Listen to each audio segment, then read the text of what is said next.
Bueno, buenos días. Muchas gracias por vuestra presencia esta mañana aquí en la presentación de la exposición D.R. Martin, Martín Chirino en los Estados Unidos. Me acompañan Marta Chirino, presidenta de la Fundación Arte y Pensamiento Martín Chirino, Alfonso de la Torre, comisario de la exposición y gran experto y especialista en arte contemporáneo español y en Martín Chirino también muy especialmente, y Eduardo Rodríguez, secretario de la Fundación Arte y Pensamiento Martín Chirino.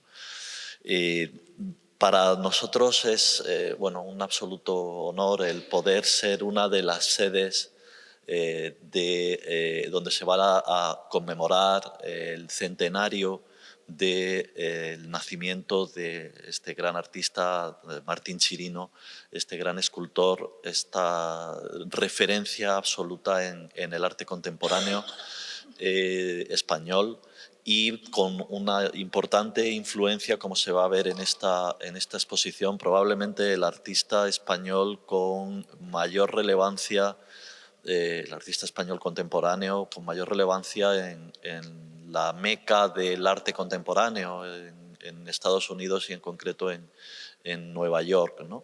A mí me gustaría fundamentalmente dar un agradecimiento antes de pasarle la palabra a las personas que me acompañan esta mañana y responder si tenéis alguna pregunta.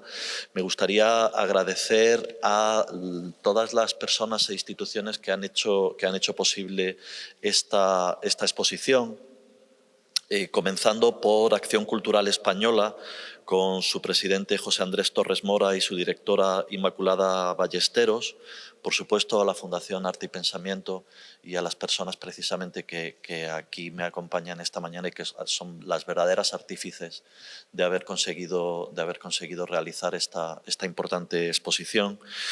Pero también quisiera destacar de forma muy especial a la Fundación Azcona. La Fundación Azcona, además de prestar algunas de las obras de esta exposición, ha realizado este impresionante y maravilloso catálogo, maravilloso tanto por su contenido, por las personas que escriben en él, por el impresionante estudio que realiza Alfonso de la Torre y todavía tan impresionante estudio cronológico que realiza sobre este trabajo, sobre esta época de Martín Chirino, y por la edición, la calidad de la edición. Verdaderamente es un lujo para nosotros, para el Centro Niemeyer, que en esta exposición tan especial la Fundación Azcona haya sido la encargada de asumir la edición de este impresionante y maravilloso catálogo, y les quería agradecer muy especialmente. Además de ellos, quisiera también agradecer al Museo Nacional Centro de Arte Reina Sofía, con su director Manuel Segade y su equipo, que una vez más nos han ayudado e impulsado para que siguiéramos adelante con esta exposición, al IBAM, al Instituto Valencià d'Arte Moderno, a la Fundación María Cristina Massabeu, a la colección BBVA con María Luisa Barrio al frente, a la Galería Cayón muy importante, y que depositaria también de muchas obras de Martín, a la Galería Guillermo de Osma, a la colección Elvireta Escobio. Elvireta Escobio, como ustedes saben, la viuda de Manolo Millares, uno de los grandes amigos de Martín, con quien viajó de Canarias a Madrid, y con quienes estuvieron siempre en contacto y trabajando y creando como grandes amigos que eran. Como saben, desgraciadamente, Manolo Millares falleció hace el año 72. Pero hasta ese momento eran, yo creo que como hermanos, ¿no? Colección Jesús Lladó, y a otras personas que han ayudado con sus obras: Jesús María Castaño, Joaquín Soriano, Iralde González López, Jorge Gabriela y Cristina Márquez y Lázaro Santana. con esta presentación y estos agradecimientos paso ya la palabra a las personas que tienen cosas muy importantes que contarnos. Me gustaría también agradecer al señor Edward Lynch, que esta mañana nos acompaña aquí. Thank you very much, Mr. Lynch, for joining us. Muchas gracias por estar con nosotros. Y el señor Lynch es uno de los grandes amigos también de Martín Chirino. Ha venido expresamente desde Estados Unidos para la inauguración de esta exposición.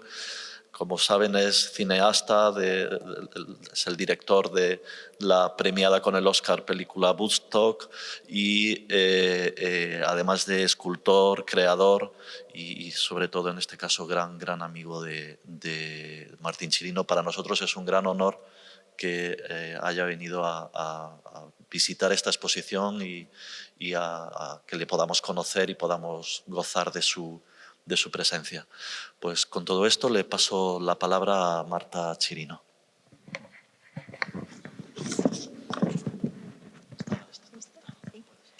Gracias, sí.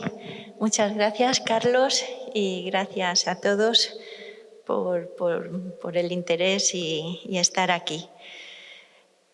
Como saben, en este 2025 mi padre habría cumplido 100 años. Para apoyar el centenario en sus diversas actividades creamos un comité, que además nos lo aconsejó Carlos, que cuenta con la presidencia de honor de sus majestades los reyes y del que también forma parte don Adrián Barbón, y además acogió enseguida la invitación, con lo cual pues, nos hizo mucha ilusión. Sí. No, es igual, puede estar aquí, no pasa nada, no se cae. Bueno, agradezco especialmente al Principado de Asturias por ello, al Ayuntamiento de Avilés y, por supuesto, al Centro Niemeyer, que hayan acogido esta exposición con tanta ilusión. Hace 2 años que su director, Carlos, nos mostraba su interés en concretar una exposición de Martín Chirino.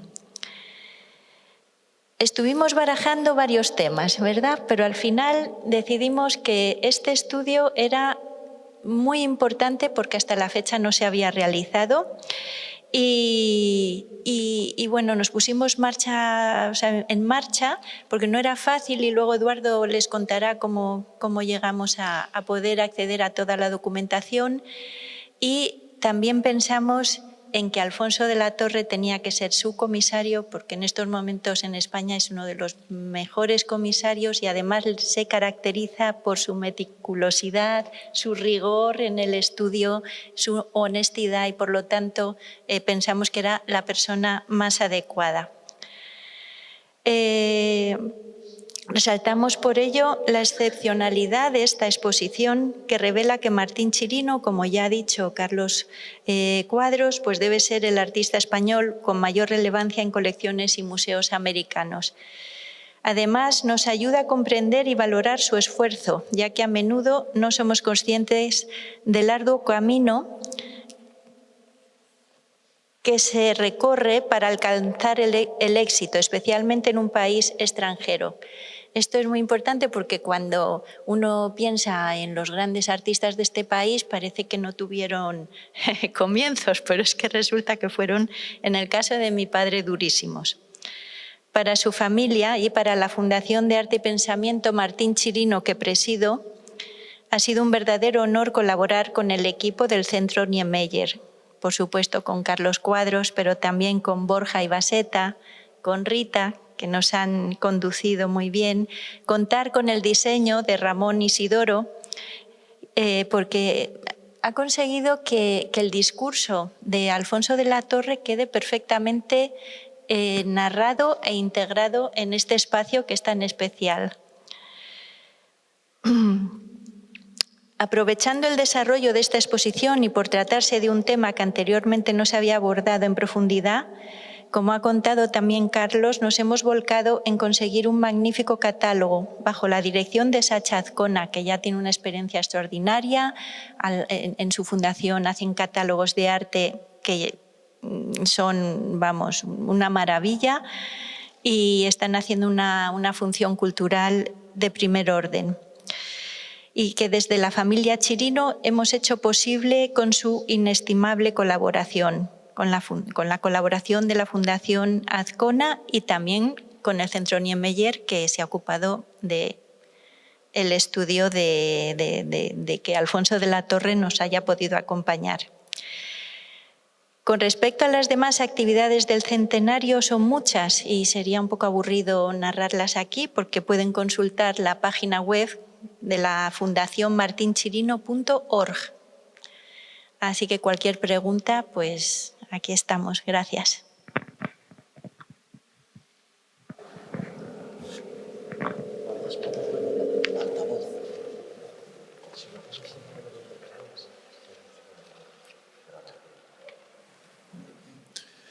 Bueno, pues yo soy Eduardo Rodríguez, secretario de la Fundación de Arte y Pensamiento Martín Chirino, y lo primero es quiero unirme a los agradecimientos que ya han hecho Carlos y Marta y contar un poco brevemente lo que Marta ha explicado sobre cómo surgió la idea de esta exposición.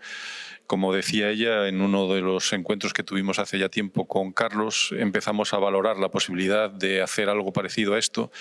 Y al mismo tiempo, en una de las reuniones de nuestra fundación, del patronato de la fundación, surgió también la posibilidad de recopilar toda la información que había en los Estados Unidos, porque bueno, pues Marta había estado haciendo una recopilación de todo lo que teníamos aquí nosotros de la documentación de Martín, pero no teníamos todo lo que había surgido en Estados Unidos. Entonces, en aquella reunión del patronato, creo que fue Lalo Azcona precisamente quien sugirió la posibilidad de recuperar la información, la documentación que había en Estados Unidos.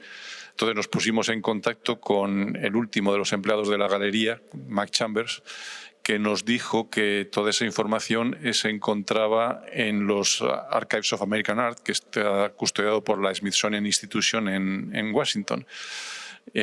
Todas las galerías, o al parecer las galerías más importantes de Estados Unidos, cuando cierran, envían esta documentación a estos archivos y efectivamente allí encontramos como 1.000 o 1.200 documentos, ¿no?, que estaban guardados en estos archivos.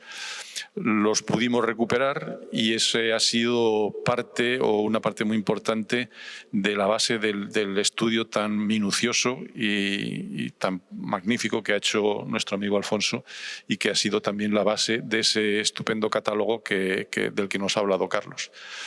Yo creo que, como han dicho Carlos y Marta, esta es una exposición muy necesaria para recuperar ese periodo que todos conocíamos que había sido muy importante en la vida de Martín, pero como había sido un periodo con intermitencias, no teníamos tanta constancia de lo importante que había sido.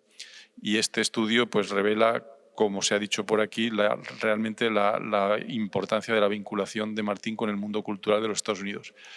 Y fue importante no solo para su desarrollo profesional como artista, sino también para la aportación que él pudo hacer después en su faceta de gestor, porque como se sabe, él fue nombrado presidente del Círculo de las Artes en 1983, cargo que mantuvo hasta 1992, solapándose incluso con otra labor de gestión que fue la fundación y la dirección del Centro Atlántico de Arte Moderno desde el año 1989 hasta el 2002.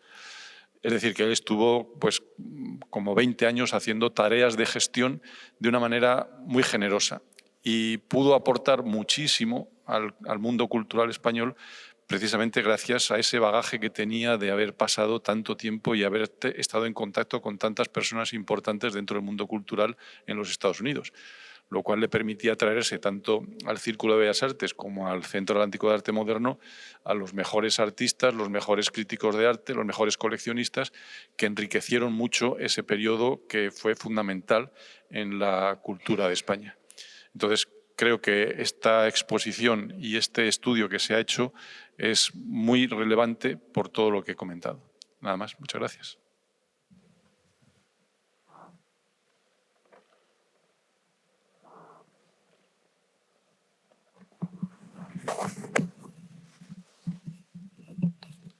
Bueno, gracias, buenos días, bienvenidos, bienvenidas a esta exposición que ya se ha explicado que está dentro de los actos de conmemoración del centenario de Martín Chirino, un lugar Asturias, muy querido por el escultor. Recordaba hace un rato que uno de los grandes episodios del final de la temporada artística era siempre Martín feliz porque se marchaba a Asturias 3 meses, no sé cuánto tiempo, y no le volveríamos a ver, y estaba tan contento, nos invitaba siempre a venir, y era un lugar para él dichoso. Como se ha explicado también, esto es una exposición vinculada a ese centenario de Martín Chirino, pero si se me permite, no es una más de las ya planteadas, todas son excelentes, pero podemos decir que esta exposición es singular, especial. Ese título de Martín a estas alturas ya saben que viene revelado porque una base de la investigación es epistolar. Todas las cartas de la galería de Grace Borgen y de sus ayudantes, lógicamente empezaban con ese de Martín, y todos perciben también, especialmente creo que la familia y la Fundación Martín Chirino, que hay también un gesto de afecto hacia Martín. Querido Martín, ¿cómo te echamos de menos, ¿no? Lo que te queremos, se podría decir también. Reúne 27 dibujos, 24 esculturas desde sus inicios, que todos están relacionados con la estadía norteamericana. Es decir, o bien provienen de su paso por Grace Borgen Gallery o por colecciones norteamericanas. Junto a ello podéis encontrar, a veces digo, abusando un poco del término, que es una exposición inmersiva, porque no solamente hay esculturas o dibujos, sino que podéis encontrar músicas, esas filmaciones como la película de Harper Perry o El Nodo, fotografías de Togores y Peter Kinner, documentos, cartas, de tal forma que, por una vez vamos a decir, os aconsejamos leer las cartelas, que a veces son prescindibles o que a veces no tienen mucha información. Pongo algunos ejemplos. La Espiga, una pieza que nos deja Iván de 1956, fue la pieza número 1 que se encuentra en el catálogo de Grace Borgen de 1962. Uno de los vientos, el que se ha mencionado de la colección de Millares Elvireta Escobio, lo encontramos en la foto mítica de la visita de Rockefeller a España en 1964. O la pieza El viento de la colección BBVA lo encontramos también en la exposición de Grace Borgen. Por eso las cartelas son, podemos decir, exhaustivas. Así que lo principal lo he dejado para esta especie de temblor de los agradecimientos. Gracias al Centro Niemeyer, Carlos Cuadros, por la confianza, a Borja y Baseta por el trabajo excelente realizado, a Ramón Isidoro por tu paciencia y por tu montaje, y realmente a todo el equipo, Rita también por tu ayuda, Rita Álvarez, por toda tu ayuda en este tiempo. Gracias a la familia Chirino, a Marta y a sus hijas Clara e Inés, a Eduardo, a la Fundación Azcona, también a Sacha Azcona y a tantos prestatarios. BBVA, cuya directora de colección nos acompaña, ha tenido la amabilidad hoy, María Luisa Barrio, a la Galería Cayón, ya se ha citado, Guillermo de Osma, al Iván, al Museo Reina Sofía, a los numerosos particulares, a Alejandro Togores y Harper Perry. Y en definitiva, baste citar que, por mencionar cifras importantes son esos 1.300 documentos que desde hace meses he estado repasando para poder reconstruir esta historia. Esos documentos que ha explicado Eduardo trajo desde la Smithsonian Institution, que ha gestionado el legado de Grace Borgen, también el propio legado de la Fundación Martín Chirino, de la familia. Le agradecemos mucho a la familia, en especial a Eduardo, que fue quien consiguió traer esos documentos desde Washington a España. Y a ello unido el archivo del propio artista, fotografías, cartas, catálogos. Muchos de ellos están en esa línea de tiempo que está a mi espalda, dedicada exclusivamente a la vida en Estados Unidos de Martín Chirino. ¿Qué descubrimientos aporta esta exposición? Pues cuestiones muy singulares, principalmente certificar ese arraigo de Martín Chirino en los Estados Unidos, su amistad con los Perry y con Grace Borgen, con críticos que ahora referiré, y hasta podemos decir con la cultura popular, si por popular entendemos a un cantante, a un crooner, Bobby Short, a quien encontráis ahí referido como coleccionista de Martín Chirino. Y entre los episodios singulares está una carta de Beatriz Perry en donde dice, a principios de los 60, que ha visitado a Henry Moore, y este le refiere elogiosamente la obra de Martín Chirino. Verán, las exposiciones y texto de Martín Chirino, como todos ustedes suponen o se temían cuando venían hacia la exposición, han sido muchos, pero esta exposición no es una exposición más. Hasta la fecha, ninguna exposición había referido esta capital relación con el mundo del arte en Estados Unidos, que fue consustancial a su vida como artista, pues tuvo su origen desde 1960 y que además le permitió continuar con un sentido viajero que estaba unido a su propio carácter. Esa investigación nos ha permitido certificar, podemos decir, algo que ha mencionado ya Eduardo, que es que fue el artista español de nuestra vanguardia abstracta, es decir, posterior a la posguerra, más coleccionado, más difundido, más expuesto en los Estados Unidos. Como muestra, baste decir que aproximadamente hizo ocho exposiciones individuales en Grace Borgenit y una más en Marlborough, en Estados Unidos, en Nueva York.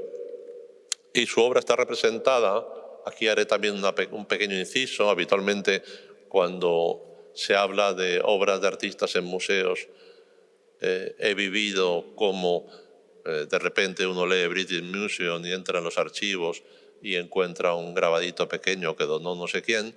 En este caso, las obras de Chirino que están en esos grandes museos son obras de importancia, relevantes, en el Carnegie Institute, en la Chase Manhattan Bank, en el Hirshhorn Museum and Sculpture Garden, en el Crescent Museum, en el Metropolitan Museum de Nueva York, en la Rhode Island School of Design, en el Solomon Guggenheim Museum o en The Arts Council en Tulsa. Y también uno lee, sorprendentemente, que entre sus coleccionistas de aquel tiempo estuvo el arquitecto Pei o Amos Kahan. Martín Chirino y Grace Borgenit Gallery mantuvieron una relación de 35 años desde su primer encuentro, firmado en un contrato hecho a mano, autógrafo de Grace en el Hotel Palace de Madrid, hasta su cierre en septiembre de 1995. Su primera exposición monográfica tuvo lugar en 1962, de tal forma que para entender la realidad de ese arraigo, baste decir que en 1989 el Meadows Museum de Dallas planteó la posibilidad de una exposición que se iba a haber llamado, tenía incluso título, Equilibrio y Serenidad, Equilibrium and Serenity. Llegó a plantear la posibilidad de una exposición de Martín Chirino en su sede de Dallas, que estaría realizada solamente con las piezas que se hallaban en las colecciones norteamericanas. Por tanto, ese arraigo de Martín Chirino fue desde la alta cultura, que de alguna manera representaba el Gran Museo, o críticos como John Ashbery, Dorothea Aston, Fran O'Hara o Hilton Kramer. Es muy importante señalar que esta gran crítica se distanciaba, estaba como en otra galaxia, casi podemos decir, frente a la apatía crítica de una España que era todavía, como decía Saura, de cardo y ceniza. En 1960, el citado O'Hara le incluye en una mítica exposición New Spanish Painting and Sculpture en el MoMA, y a partir de ahí Grace Borgenit podemos decir que toma nota y le incluye desde 1960 ya en sus ciclos prospectus. Por cierto, también que a mi espalda hay una vitrina en donde podéis ver varios catálogos, entre ellos de prospectus. Martín Chirino acompaña a Grace Borgenit Gallery durante sus primeros 25 años en su sede del 1018 de Madison Avenue, y luego en el traslado en la primavera de 1981 a una sala más grande en la Quinta Avenida. Fue capital también su vinculación a la familia Perry. Ella era escultora, Beatriz Perry, en cuya casa de Southwood podéis ver fotografías de Alejandro Togores a lo largo de la exposición. Vivió y trabajó Chirino en los primeros años 70 y hay una película de Harper Perry en donde se documenta todo eso también. La exposición tiene una estructura capitular porque es cierto que la obra de Chirino se movió siempre por capítulos que a veces, como en el caso de Los vientos, le ocuparon toda su vida. Y ya se ha mencionado la excelencia, lo mencionó Carlos, del catálogo que ha liderado en su edición, la Fundación Azcona, con Sacha Azcona como director. Está impreso en Brizolis y de alguna manera podría sumarse a esa magna enciclopedia Martín Chirino como un hijo más de esa enciclopedia. Ahí está toda esta historia que os he contado, están también reproducidas las críticas, los recortes del New York Times y escritos que, por cierto, entre ellos el de Edwin Lynch, a quien le agradecemos también su presencia, llegado desde lejos. Para Chirino, ese frecuente viaje a Estados Unidos supuso cumplir con una tradición viajera que entendía casi como un mandato vital, pues surcaba ya el mar cuando infante iba con su padre y se encontraba con el continente africano vecino. Era la búsqueda de esa particular utopía land. Pues había estudiado temprano en Madrid, había viajado a París y Londres y luego había estado también en la aislada Cuenca, en donde aprendió mucho de los secretos de la forja. Angloparlante, voy a recordar, en aquella España ensimismada, Chirino soñaba con viajes cósmicos. Citaba muchas veces a Brancusi, ese escultor paseante que había sido capaz de cruzar Europa hasta encontrarse en París. Y representaba el emblema de eso que llamó el Wayfarer, el caminante sin final que asume, son palabras de Chirino, que según llega a los sitios ya se va. Es decir, un hombre que busca y busca sin permitirse sentir nostalgia alguna por lo que va dejando atrás. Siempre fui, concluía Chirino, una persona reconcentrada y proclive al soliloquio, y sentía eso que se llamaba la llamada interior. Pasear y viajar, me recordó Chirino en alguna conversación, es agradecer el regreso al fin a la casa, alejando la condición de desamparo inherente al artista. Gracias.